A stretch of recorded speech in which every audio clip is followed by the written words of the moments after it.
This policy was introduced by our Honorable Prime Minister, Shri Narendra Modi ji. This is Shweta on Shweta Stockies, and I am in Devbhoomi. I am in Uttarakhand. I have come back after years, and I had the good luck to meet Dr. Bhasin. Dr. Bhasin today is going to tell us a bit about things that impact us while growing, importantly, education, higher education, employment.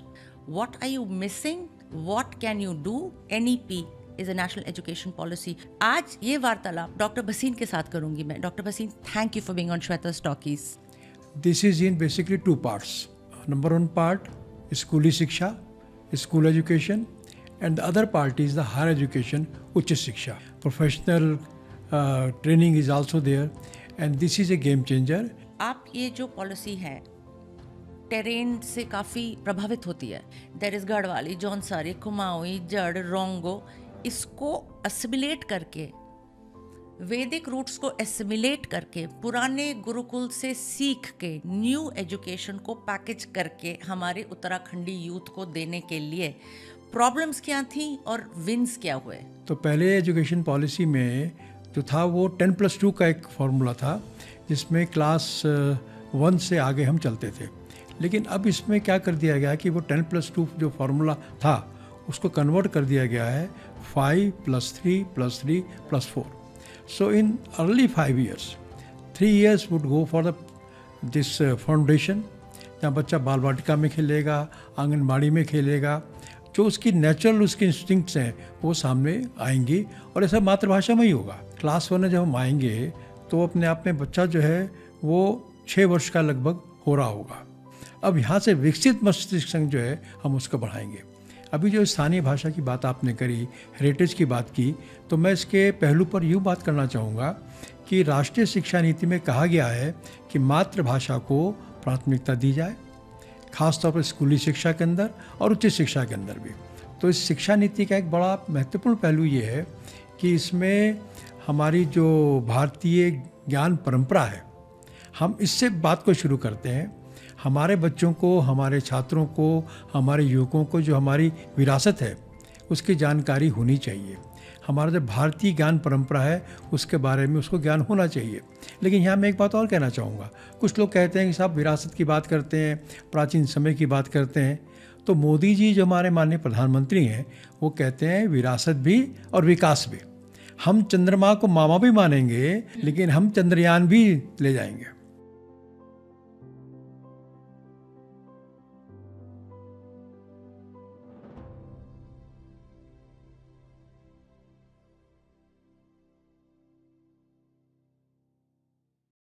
This is Shweta on Shweta Stockies, and I am in Devbhoomi. I am in Uttarakhand. I have come back after years, and I had the good luck to meet Dr. Bhasin. Dr. Bhasin today is going to tell us a bit about things that impact us while growing, importantly, education, higher education, employment. How can you interface with the provisions that the government has given effectively enough? What are you missing? What can you do? आप क्या कर सकते हैं? आपको क्या बात समझ नहीं आ रही? NEP is a national education policy. उसको हम यूज़ क्यों नहीं कर पा रहे? या आपको कोई बात समझ नहीं आई? आज ये वार्तालाप डॉक्टर भसीन के साथ करूंगी मैं. Doctor Bhasin, thank you for being on Shweta स्टॉकीज. सीमिंगली NEP के बारे में काफ़ी वार्तालाप हो रही है, छोटे शहरों में, बड़े शहरों में. इस पॉलिसी की सिग्निफिकेंस, ये कब स्टार्ट हुई और अभी कहाँ है, उसके बारे में ज़रा बताइए. This policy was introduced by our Honorable Prime Minister, Shri Narendra Modi ji, in 2020. And this is called as National Education Policy 2020. And this education policy was adopted by Uttarakhand government in the year 2022. So from 22 to 26, approximately 4 years have been there. And we are implementing this policy in different stages. Because if you go through the policy, this is in basically two parts.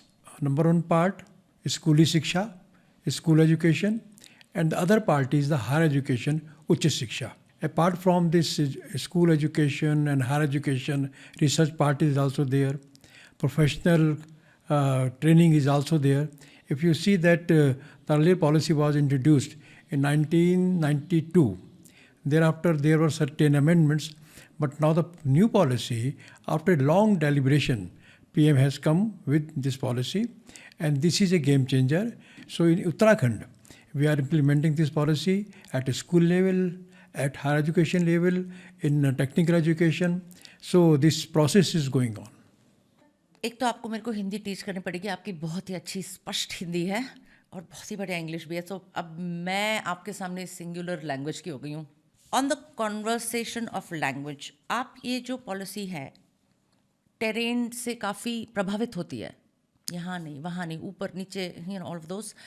और हम आज सवेरे पढ़ ही रहते mother tongue हमारी छोड़ के, there is Garhwali, Jaunsari, Kumaoni, जड़, रोंगो, इसको असिमिलेट करके, वैदिक रूट्स को एसिमिलेट करके, पुराने गुरुकुल से सीख के न्यू एजुकेशन को पैकेज करके हमारे उत्तराखंडी यूथ को देने के लिए प्रॉब्लम्स क्या थी और विन्स क्या हुए? देखिए, पहली बात तो ये है कि जो आपने जो भाषाएं हैं उनका जिक्र किया, ये एक बहुत महत्वपूर्ण पक्ष है, क्योंकि हम जानते हैं कि जो मातृभाषा है उससे बच्चे को पढ़ना और समझना ये बहुत आसान होता है. अगर हम कोई विदेशी भाषा उसके ऊपर थोप देते हैं तो निश्चित तौर पर जो उसका मस्तिष्क है उसका अडॉप्ट जल्दी से नहीं कर पाता, उसको बहुत जोर लगाना पड़ता है. इसीलिए अगर आप एजुकेशन पॉलिसी के पार्ट में जाएंगे तो पहले एजुकेशन पॉलिसी में जो था वो 10+2 का एक फार्मूला था, जिसमें क्लास 1 से आगे हम चलते थे. लेकिन अब इसमें क्या कर दिया गया कि वो 10+2 जो फार्मूला था उसको कन्वर्ट कर दिया गया है 5+3+3+4.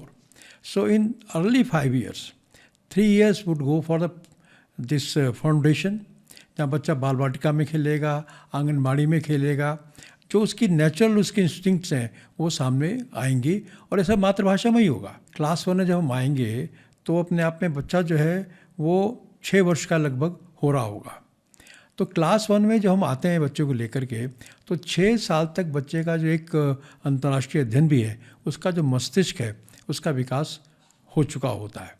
अब यहाँ से विकसित मस्तिष्क संग जो है हम उसको बढ़ाएंगे.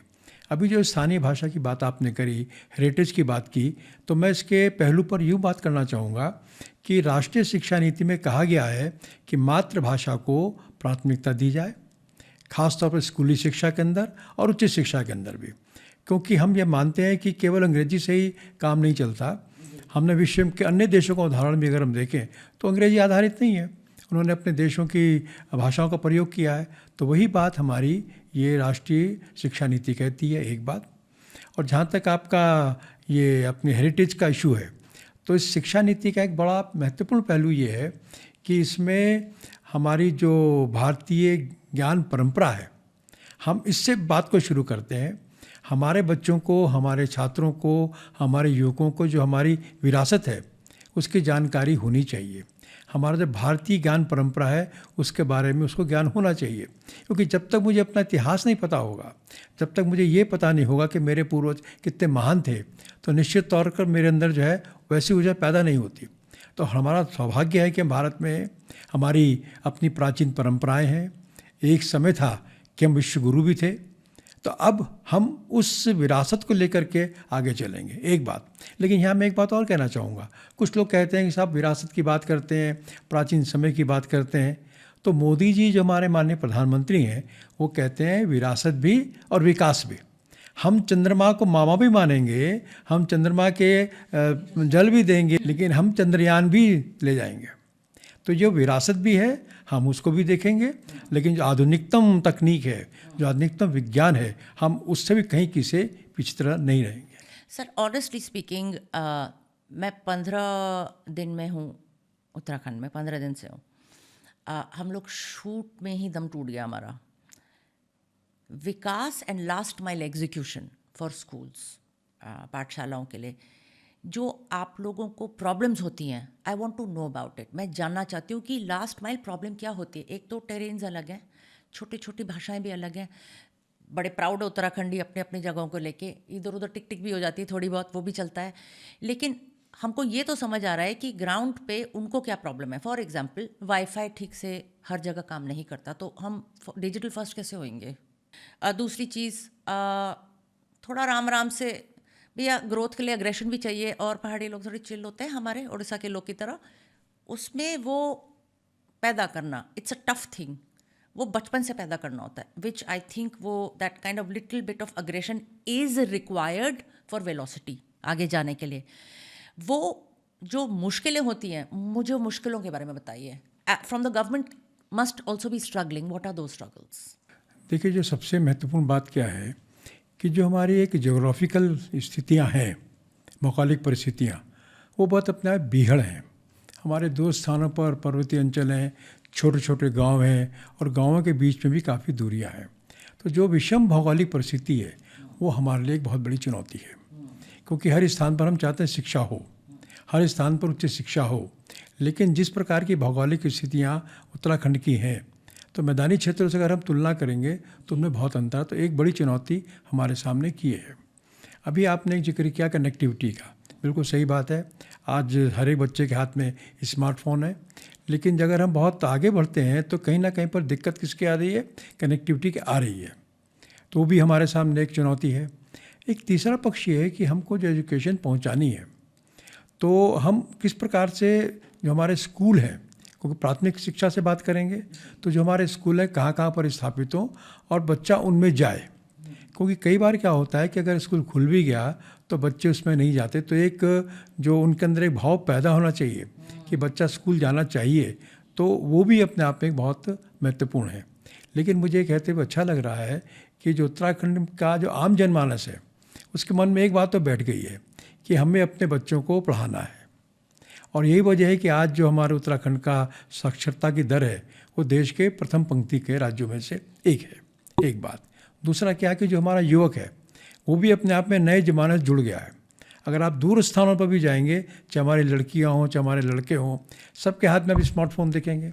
हर आदमी नेट से खेल रहा है, उसके लिए जो स्मार्टफोन है एक खिलौना बन गया है, तो वो उसको एंजॉय कर रहा है. अब क्वेश्चन सिर्फ ये आता है कि हम उस जो टूल है, मैं उसको खिलौना शब्द प्रयोग नहीं करना चाहता, वो जो टूल है उसको हम कैसे जो है यूटिलिटी में ले आएँ, उसका कैसे प्रयोग करें एजुकेशन के लिए भी. तो वो जो प्रयोग कर रहे हैं वो हम इस दिशा में काम कर रहे हैं. और जहाँ पर कनेक्टिविटी की प्रॉब्लम है उसको सरकार, राज्य सरकार भी और केंद्र सरकार भी दूर कर रही है. अभी BSNL के द्वारा 1000 टावर जो है और जल्दी लगाए जाने वाले हैं. जो हमारे प्राइवेट प्रोवाइडर्स हैं वो भी अपना नेटवर्क जो है वो उत्तराखंड में बढ़ा रहे हैं. तो हमारे को ये एजुकेशन के लिए भी ज़रूरी है, ये हमारे आपकी जो डिफेंस के लिए उसके लिए भी ज़रूरी है, और ये जो हमारा जो टूरिज़्म है उसके लिए बहुत ज़रूरी है. अब जो हमारे सामने एक चैलेंज है कि जो स्कूल में बच्चे नहीं जा रहे, हम कैसे उनको पहुंचाएं. GER जो है हमारा जो है, वैसे तो हमारा नेशनल लेवल से ज़्यादा है, लेकिन अभी हम इस बात को भी मान के चलते हैं कि ग्रामीण क्षेत्रों में अभी थोड़ा काम करने की आवश्यकता है, और वो हमारी प्राथमिकताओं में से एक है. सर, एक छोटा सा सर्वे में मतलब इवन इन उत्तराखंड हमारे पास स्टेट रन स्कूल्स हैं, ग्रामीण स्कूल्स हैं, इंस्टीट्यूशन रन स्कूल्स हैं एंड गवर्नमेंट रन स्कूल्स हैं. आपके हिसाब से सबसे पहले टेक्निकली, स्ट्रैटेजिकली सबसे ज़्यादा पुश आप किसको देना चाहेंगे, या कहाँ जा रहा है? देखिए, हमें पहली बात तो ये है कि बच्चा जो गांव के स्तर का है उसको हमको एक अच्छी एजुकेशन देनी है. उसका स्कूल ठीक हो, बेसिक इंफ्रास्ट्रक्चर वहाँ पर रहना चाहिए, जो टीचर्स हैं वो मौजूद होने चाहिए. तो ये हमारे लिए हमारी प्राथमिकता है, इसके लिए हम काम कर रहे हैं लगातार. और दूसरी ओर इसमें सरकार तो अपना रोल प्ले कर रही है, प्राइवेट सेक्टर भी अपनी भूमिका उसमें निभा रहा है, लेकिन मुख्य कार्य जो है वो हमारी सरकार के द्वारा उसमें किया जा रहा है. इसके बाद हम जब ग्रामीण क्षेत्र थोड़ा बाहर आते हैं तो शहरी क्षेत्रों में हमारे जो है हायर एजुकेशन के भी इंस्टीट्यूशंस हैं, मिडिल स्कूल्स भी हैं. तो वो जो शिक्षा का विस्तार है वो हमारे बड़े स्तर पर है. अब केवल जो चुनौती हमारे सामने ये है कि जो हमारे बच्चे दूरस्थ स्थानों पर हैं उनको हम क्या सुविधाएं दें कि बच्चा अपने घर से स्कूल पहुंचे. क्योंकि कई स्थानों पर ये भी है बात कि बच्चों को 10-10 किलोमीटर चलना पड़ जाता है. अब अगर हम लड़कियों के दृष्टिकोण से सोचें तो ये अपना बहुत बड़ी स्थिति है. तो हम कैसे इनको ट्रांसपोर्ट प्रोवाइड कराना चाहिए. हमारी सरकार सोच रही है कि हम इन बच्चों के लिए अलग से ट्रांसपोर्ट सिस्टम भी रखें, जिससे बच्चा आए, स्कूल अटेंड करे और फिर वापस लौट जाए। और इसके अलावा जो है, जो बच्चों को बाल वाटिका में अधिक से अधिक आए, तो मिड डे मील और वगैरह जो उसके लिए अट्रैक्शन हो सकते हैं, जो इस रूप में भी बेहद अच्छे हैं कि उनको एक प्रॉपर फूडिंग मिल जाए, उनको प्रॉपर मील मिल जाए जो उनके हेल्थ के लिए भी अच्छा हो।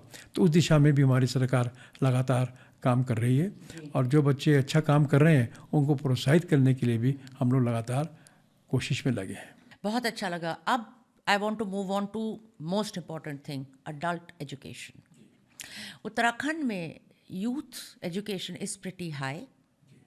अडल्ट आज से 15 से 24 वर्ष के लोग 19.8% literacy according to UKHDR। Defend it because I want to know little bit मोर।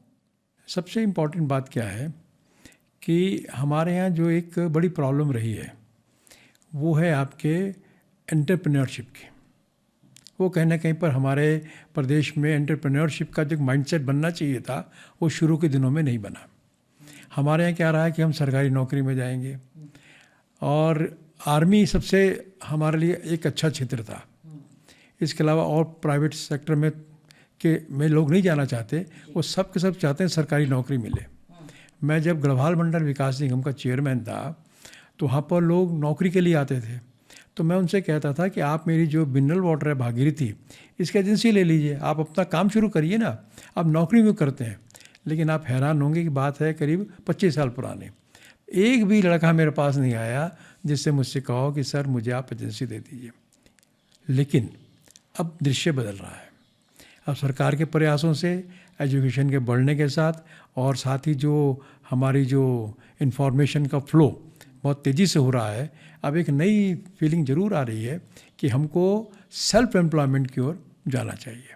अभी जो होम स्टे बने हैं करीब 4000 से अधिक बन चुके हैं और बढ़ रहे हैं लगातार, तो अपने आप में उसका एग्जाम्पल है ये कि लोग अपने सेल्फ एम्प्लॉयमेंट की ओर भी देख रहे हैं। इसके अलावा जो प्राइवेट सेक्टर में जॉब देने के लिए, उसके लिए भी हमारी जो सरकार है, अभी हमारे यहाँ बहुत बड़े investor summit, global investor summit हुआ था। माननीय मुख्यमंत्री श्री पुष्कर सिंह धामी जी के नेतृत्व में, माननीय प्रधानमंत्री जी उसमें आए थे, और हमारे अन्य केंद्रीय नेता माननीय अमित शाह जी आए थे उसके अंदर।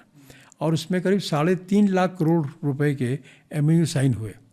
और सबसे अच्छी बात क्या है कि आमतौर पर मानते हैं कि इस प्रकार के जो समिट होते हैं उनमें MOU तो बहुत बड़ी संख्या में होते हैं। ग्राउंडिंग की फिगर है वो आप समझिए 5 से 10% मानी जाती है, लेकिन 1 लाख करोड़ रुपए से अधिक की ग्राउंडिंग हो चुकी है। अब देखें कि ये परसेंटेज कितना हो गया, 30 क्रॉस कर रहा है। तो ये बहुत बड़ा अचीवमेंट है। अब वो चीज़ें प्रोसेस में है, इंडस्ट्री आएगा तो प्राइवेट सेक्टर में हमारा जॉब बढ़ेगा। अभी सेल्फ एम्प्लॉयमेंट की हम बात कर रहे थे, तो जो हमारे ग्रामीण क्षेत्र है, क्योंकि हिल्स में बड़ी इंडस्ट्री नहीं जाएगी, रॉ मटेरियल की प्रॉब्लम है, एम्प्लॉयमेंट लेबर की प्रॉब्लम है, कई प्रकार की दिक्कत है, और सबसे बड़ी दिक्कत है लैंड की। कितनी बड़ी लैंड लाएंगे कहाँ से। तो जो वहाँ पर लोकल लेवल पर जो हमारे स्मॉल स्केल इंडस्ट्री हो सकती है, चाहे आपके लोकल जो उत्पाद हैं, मान लीजिए कि हमारा हॉर्टिकल्चर है, हॉर्टिकल्चर बेस्ड इंडस्ट्री हम लगा सकते हैं। इसी प्रकार से हम जो है बच्चों को जो आपके हमारी पुरानी प्राचीन परंपराएं, चाहे हमारे शॉल बुनने की हो, चाहे हमारे एपण की हो, चाहे दूसरी हमारी ट्रेडिशनल चीज़ें हैं, उस पर बेस हम काम शुरू कर सकते हैं। चाहे हमारे कृषि के उत्पाद हों, राजमा है और चीज़ें हैं, चाहे हमारे जड़ी बूटी की चीज़ें हों, उत्पाद करें।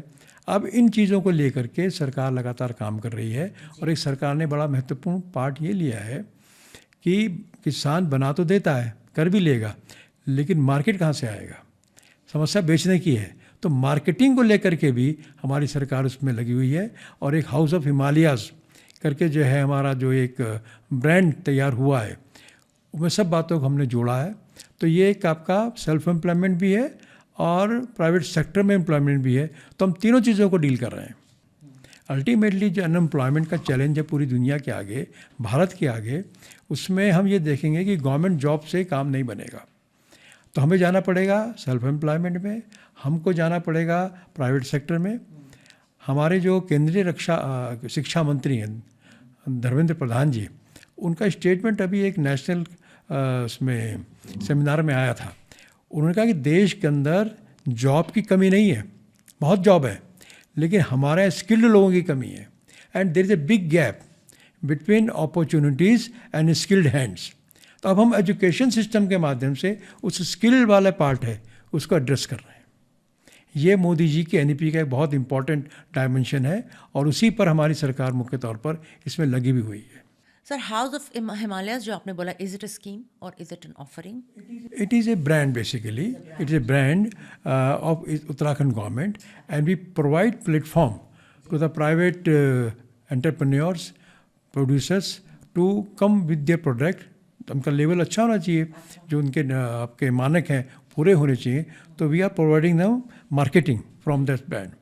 तो ये तो ये अब आप सोचिए कि अभी एक सेमिनार था, उसमें अपने परमात्म निकेतन के जो स्वामी जी हैं चिदानंद जी, उनकी सहयोगी हैं जो अमेरिका से आई हुई हैं, तो बता रही थी वो कि जो यहाँ पर एक जड़ी बूटी का कोई अर्क का नाम लिया उन्होंने कि अगर हम अमेरिका में जाएंगे तो वो हमको मिलेगा $50-60 में या $100 में, और कह रहे हिंदुस्तान में वही चीज़ जो है वो 40-50 रुपये की मिल जाएगी।